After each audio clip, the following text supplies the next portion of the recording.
আজ 32,000-এর ক্ষেত্রে আপনারা প্রত্যেকেই জানেন আবার সেই মামলা গ্রহণ হয়েছে, কিন্তু কি হয়েছে আবার 32,000 কি চাকরি? আপনারা জানেন যেভাবে টলমল অবস্থায় ছিল অভিজিৎ গাঙ্গুলি মাননীয় বিচারপতি, তিনি তখন রায় দিয়েছিলেন এই 32,000-কে পুরো ক্যান্সেল করে দিয়েছিলেন, তিনি বলেছিলেন ঢাকি সমেত বিসর্জন। সেই মামলা আবার গৃহীত হয়েছে, কি হয়েছে জানবো। আমার সঙ্গে রয়েছেন বিশিষ্ট আইনজীবী ফিরদৌস শামীম, কথা বলবো। কি বলবে দাদা? দেখুন, প্রথমে সিঙ্গেল বেঞ্চ নির্দেশ দিয়েছিল, সিঙ্গেল বেঞ্চের যে নির্দেশ সেটিকে কলকাতা হাইকোর্টের ডিভিশন বেঞ্চ সেটাকে ক্যান্সেল করেছিল। সেটার এগেনস্টে এসএলপি ছিল স্বপ্না বৈদ্য, তার হয়ে স্বপ্না বৈদ্য সহ আরো অনেকজন তারা মামলা ফাইল করেছেন, তার হয়ে আমি বিকাশবাবু অ্যাপিয়ার করি। আজকে সেই মামলাটি গৃহীত হয়েছে। আমাদের স্পেসিফিক একেবারে পয়েন্ট নাম্বার 1, এখনো পর্যন্ত প্যানেল প্রকাশ হয়নি। সোমেন নন্দীর মামলায় সেই সময়ে কলকাতা হাইকোর্ট নির্দেশ দিয়েছিল লিস্ট প্রকাশ করতে। 28/11/2022 লিস্ট প্রকাশ করলো, পরের দিন একটা নোটিশ দিয়ে বললো ওই লিস্টে ভুল আছে, আমরা এরর ফ্রি লিস্ট প্রকাশ করব। আজকের দিন পর্যন্ত 2022 সাল থেকে 2026 সাল, আর এক্সামটা কন্ডাক্ট হয়েছে 2016 সালে, রিক্রুটমেন্ট প্রসেস 17 সালে শেষ হয়েছে, অর্থাৎ 17 সাল থেকে 2026 সাল পর্যন্ত 9 বছর ধরে এখনো পর্যন্ত প্যানেল পাবলিশড হয়নি। যে স্বপ্না বৈদ্য একেবারে নির্দিষ্ট উদাহরণ দিয়ে দেখিয়েছি, তার থেকে কম নাম্বার পাওয়া ব্যক্তিরা চাকরি করছে, তার নিচে 692 জন রয়েছে যারা চাকরি করছে। আর একজন পিটিশনার, তার নিচে 1197 জন রয়েছে যারা চাকরি করছে, অর্থাৎ লেস মেরিটাস ক্যান্ডিডেট চাকরি করছে। আজকে একটি গুরুত্বপূর্ণ কথা বলেছেন মহামান্য বিচারপতি, যে যাদের মিনিমাম এলিজিবিলিটি ক্রাইটেরিয়া নেই এরকম ব্যক্তিও তো চাকরি করছে। আমরা নির্দিষ্ট উদাহরণ দিয়ে দেখিয়েছি যে কিভাবে টেট ফেল ক্যান্ডিডেটরা তারা চাকরি করছে। কেন? তার কারণ টেটের মার্কসটা প্রথম প্রকাশ করেনি, শুধু কোয়ালিফাইড দেখিয়েছে। ওই টেটের যে ওএমআর শিট, টিল ডেট কোনো ওএমআর শিট দেখাতে পারেনি, অরিজিনাল ওএমআর শিট নেই। কি রয়েছে? এডিটেবল কপি, যে যখন পয়সা দেবে নাম্বার বাড়িয়ে দেবে। ওই জন্য অরিজিনাল ওএমআর শিটও রাখেনি, তার মিরর ইমেজও রাখেনি, তার এডিটেবল কপি রেখেছে। তাহলে টেট ফেল ক্যান্ডিডেট তাদের চাকরি পাওয়া, লেস মেরিটোরিয়াস ক্যান্ডিডেট তাদের চাকরি পাওয়া, প্যানেল পাবলিশ না হওয়া, যে কাজটি সিলেকশন কমিটির কাজ ছিল সেই কাজটি একটা থার্ড পার্টিকে দিয়ে, এস বাসুরায়ন কোম্পানি, তাকে দিয়ে করিয়েছে, তাকে দিয়ে সমস্ত কাজ করিয়েছে। সেই এস বাসুরায়ন কোম্পানির বেশিরভাগ পার্টনারই মারা গেছে। আসলে এই মূল উদ্দেশ্য ছিল দুর্নীতি করে সেই দুর্নীতিকে ধামাচাপা দেব। আজকে আমরা একটার পর একটা মামলা করে করে, বিভিন্ন মামলায়, সে সোমেন নন্দীর মামলা বলুন, সে অন্যান্য মামলায় বলুন, বিভিন্ন মামলা করে করে আমরা ওই প্যানেলগুলো প্রকাশ করতে, 82 মার্কসে যে টেট পাস, তারপর টেটের লিস্ট প্রকাশ করতে বাধ্য করেছি। সেই লিস্টগুলো ট্যালি করে দেখিয়েছি যে কিভাবে টেট ফেল ক্যান্ডিডেটরা চাকরি পেয়েছে, কিভাবে লেস মেরিটোরিয়াস ক্যান্ডিডেটরা চাকরি পেয়েছে। এই যে যারা পিটিশনার ছিল 139 জন, যারা মূল পিটিশনার ছিল, তাদের থেকে কম নাম্বার পেয়ে কিভাবে কতজন করে চাকরি পেয়েছে, সেই সমস্ত লিস্ট আমরা জমা দিয়েছি। আজকে সেই সমস্ত কনসিডার করে আজকে এসএলপি অ্যাডমিট হয়েছে। যদিও আজকে অ্যাডমিশন স্টেজ, খুব স্বল্প সময়ে হিয়ারিং হয়, কারণ মামলাটি গৃহীত হবে নাকি বর্জিত হবে সেই বিষয়ে এই মামলাটি হয়। আজকে মামলা গৃহীত হয়েছে, অর্থাৎ মামলার প্রাইমা ফেসি কেস মেড আউট হয়েছে বলেই সুপ্রিম কোর্ট মনে করছেন, তাই সুপ্রিম কোর্টে মামলা গৃহীত হয়েছে।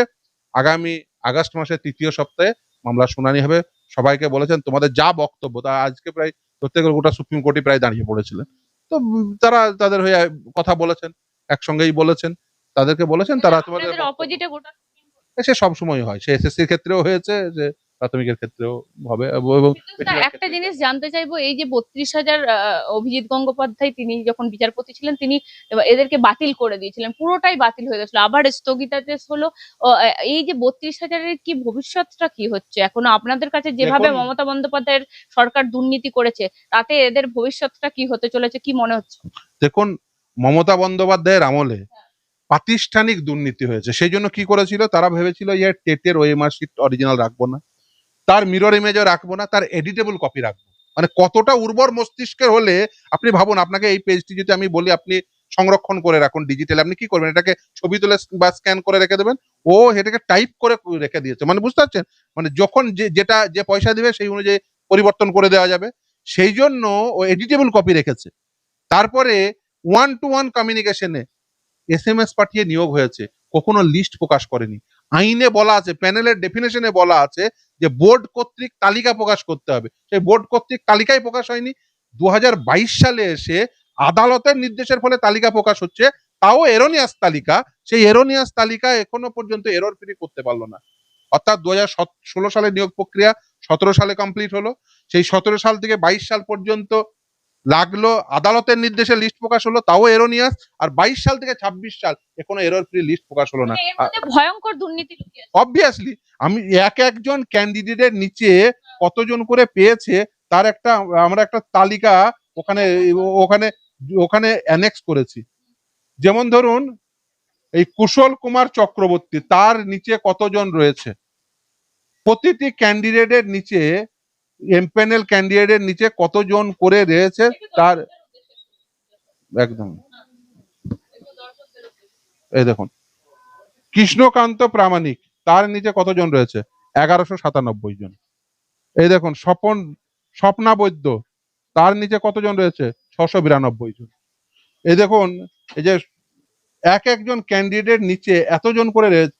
স্বপ্না বৈদ্য পেয়েছে 17.075, তার থেকে কম নাম্বার পেয়ে 16.160, সেই নাম্বার পেয়ে জেনারেল ক্যাটাগরির ক্যান্ডিডেট, স্বপ্না বৈদ্য এসসি ক্যাটাগরির ক্যান্ডিডেট, সে 17.075 পেয়ে চাকরি পেল না।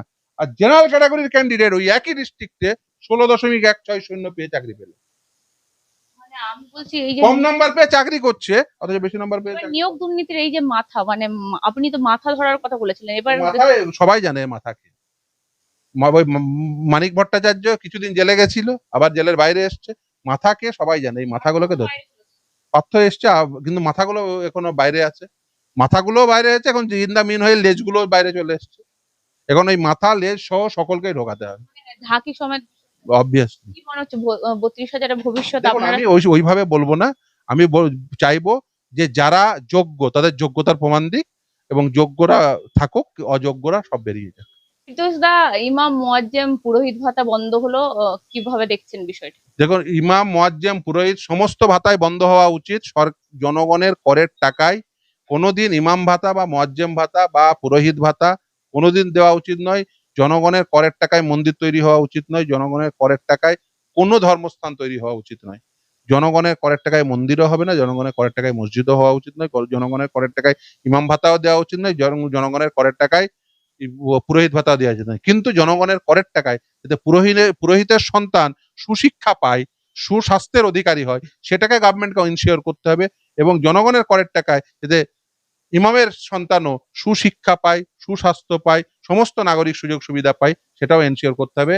এবং কোনোভাবেই যাতে কেউ ডিপ্রাইভ না হয় সেটাকে গভর্নমেন্টকে এনশিওর করতে হবে। কিন্তু কোনোভাবেই জনগণের করের টাকায় ইমাম ভাতা বা পুরোহিত ভাতা দেওয়া উচিত নয়।